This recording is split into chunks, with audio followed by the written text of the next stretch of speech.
Shalom, salam sejahtera bagi kita semua. Pembacaan kita pada saat ini terambil dari kitab 1 Kolose ayat yang ke-23. 1 Kolose ayat yang ke-23. Ya, saya akan bacakan firman Tuhan. Sebab itu, kamu harus bertekun dalam iman. Tetap teguh dan tidak bergoncang. Dan jangan mau digeser dari pengharapan Injil yang telah kamu dengar dan yang telah dikabarkan di seluruh alam di bawah langit. Dan yang aku ini, Paulus, telah menjadi pelayannya. Amin firman Tuhan. Ya, sangat singkat firman Tuhan yang saya pilih pada perenungan khotbah hari ini, yang terdiri cuma satu ayat. Ya. Dalam bacaan ini mudah sekali untuk disimpulkan suatu tema. Ya, kita bisa lihat pada kalimat yang pertama yang berbunyi, sebab itu kamu harus bertekun dalam iman. Ya, saya mengambil suatu tema, yaitu bertekun dalam iman.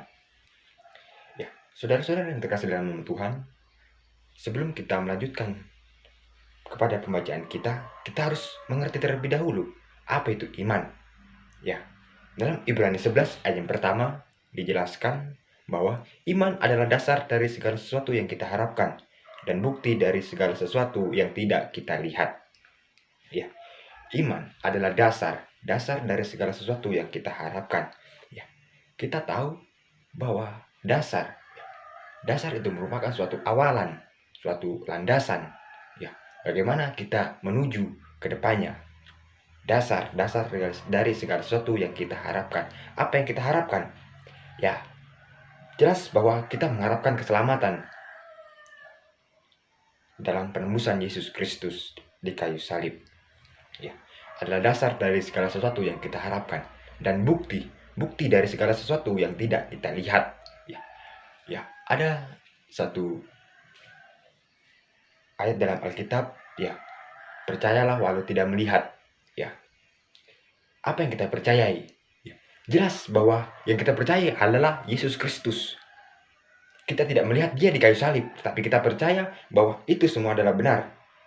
Karena semua itu telah tertulis dalam kitab suci, ya, kitab Taurat yang kita percayai sebagai landasan kita untuk kebenaran firman Tuhan. Ya, kita lanjut. Ya, iman adalah dasar dari segala sesuatu yang kita harapkan dan bukti dari segala sesuatu yang tidak kita lihat. Ya, jelas bahwa di situ disimpulkan bahwa iman merupakan suatu landasan kita untuk percaya kepada Tuhan. Walaupun kita tidak pernah melihat wujud dan rupanya. Ya, kita tidak pernah melihat dia disalibkan di kayu salib, tapi kita harus percaya bahwa semua itu adalah benar. Ya, bahwa semua itu dilakukannya untuk keselamatan umat manusia. Ya, kita lanjut dalam pembacaan kita.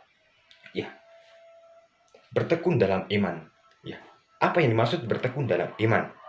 Ya, saya bisa menjelaskan sedikit tentang bertekun dalam iman. Ya, menurut saya bertekun dalam iman berarti kita rajin. Yang pertama rajin, yang kedua setia, yang ketiga bersungguh-sungguh atau percaya kepada apa yang kita percayai. Ya, bertekun dalam iman.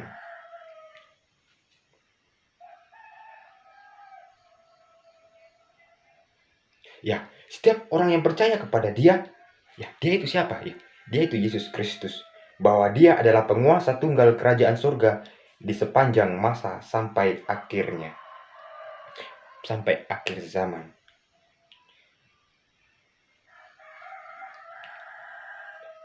Bertekun dalam iman. Itu tema kita, yaitu bertekun dalam iman. Ya. Kita dapat mengetahui lebih singkat bertekun dalam iman. Bertekun berarti kita rajin, setia, sungguh-sungguh, tidak bersungguh-sungguh dalam hal apa? Ya, tentu saja dalam hal kesetiaan kita kepada Yesus Kristus. Kesetiaan kita kepadanya kejujuran kita. Jangan bimbang dan jangan ragu, sebab Tuhan itu adalah baik. Tuhan adalah raja di atas segala raja. Ia mati demi dosa-dosa kita. Ya, di mana lagi kita dapat menjumpai Tuhan seperti itu selain kepada Tuhan Yesus Kristus saja. Ya, untuk itu saudara-saudara yang terkasih dalam Tuhan, marilah kita sungguh-sungguh bertekun dalam iman kepada Yesus Kristus untuk memperoleh keselamatan yang diberikannya secara cuma-cuma kepada kita semua. Ya. Haleluya. Amin.